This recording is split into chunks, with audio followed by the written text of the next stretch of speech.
Right, the final event of the afternoon here at Northampton, if you can hear me above the roar with the rain coming down as well, is the Formula One Grand National Championship. Not exactly leaping over fences, but there is one major obstacle, certainly for the winner of the Internations Cup, Frankie Wayman. He starts at the front, but he starts a lap behind everybody else. What's his approach to that going to be? To get rolling lap, just as I want it, to get as much advantage out at rolling lap, and then to get up with them as quick as ever possible. Do you think you realistically have a chance? Oh yes, I've won from a lap handicap round here before. I'll be in the first three.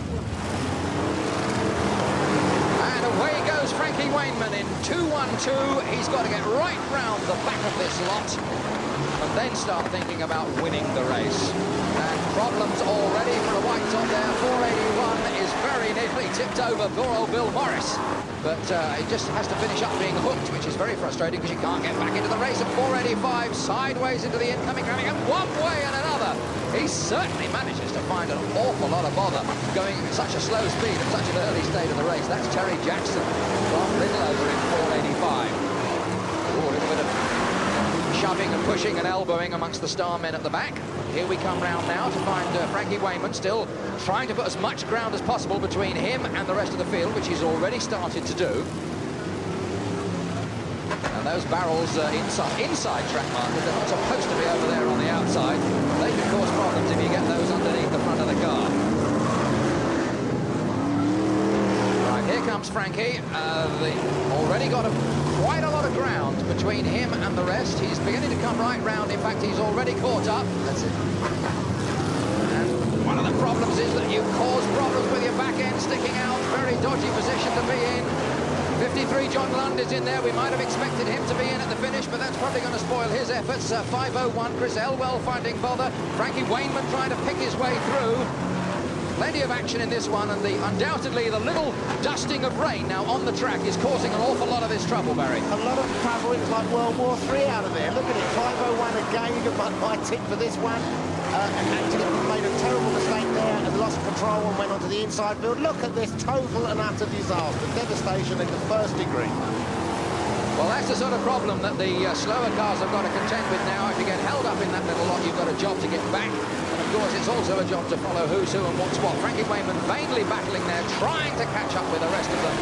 But it's action all the way here. So 2-1-2 is still there. Finding a little bit of gap on the insides. Wheels locking up on the 501 car as Frankie Wayman gets sandwiched in there.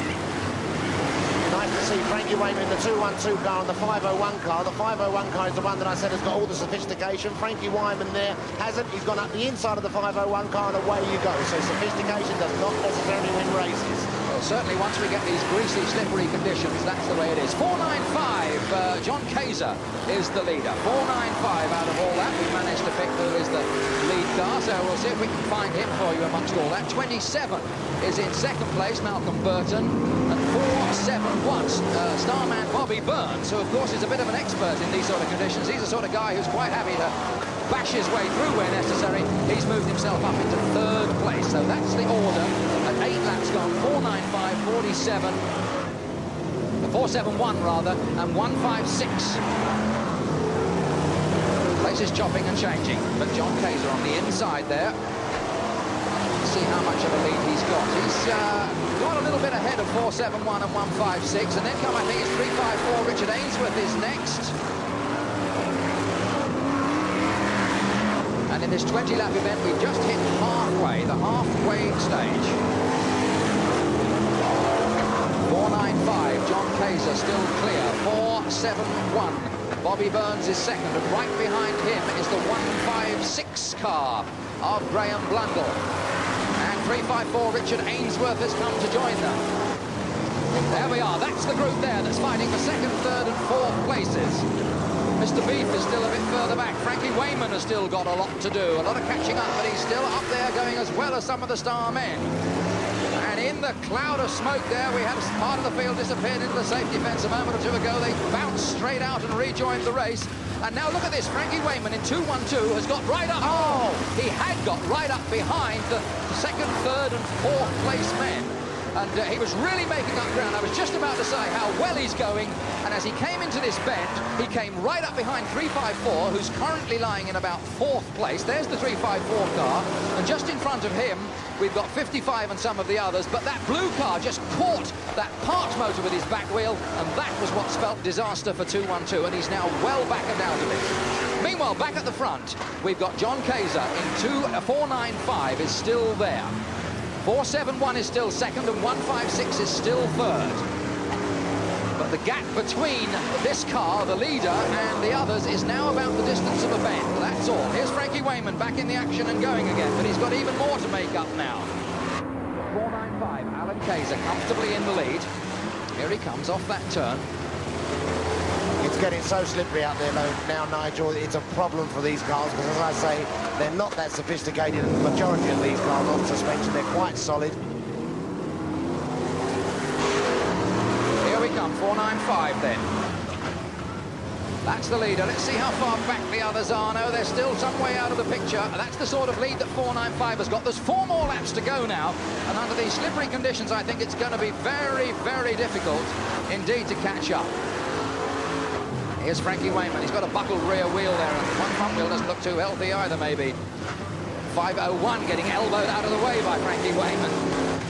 Frankie valiantly trying to make up ground, but he's not going to catch 495. We're into the closing stages now. There's 2 more to go now. 354 has moved up into second place, Richard Ainsworth. But he still, I don't think, he's got much chance of catching young Kaiser. Still about 30 yards behind. Willie Harrison in number 2, just ahead. He's a back marker. But it's car number 495, John Kaiser, from the racing family. Father Ron now retired, Alan Kaiser and John Kaiser. They've raced a lot of races in their time, and it's this man looking set to take the Grand National today now. Inside the final lap. Here we come. Up behind the world champion, who's a lap behind. There he is, taking the checkered flag. John Kaiser. He's the winner. And a little way back, 354. Richard Ainsworth takes the second place. And 471.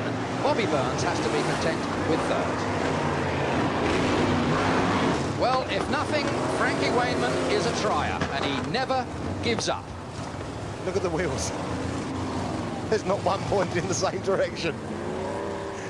What a way for him to finish. A very great day. Indeed, not much of a way for us to finish in the rain, but it's been a very interesting one here at Northampton. Don't forget that next week we shall be out serving up another helping of red meat speed and action. That'll be at King's Lynn for the Speedway, the Pride of the East meeting. Should be pretty good. Hope to see you then. Goodbye.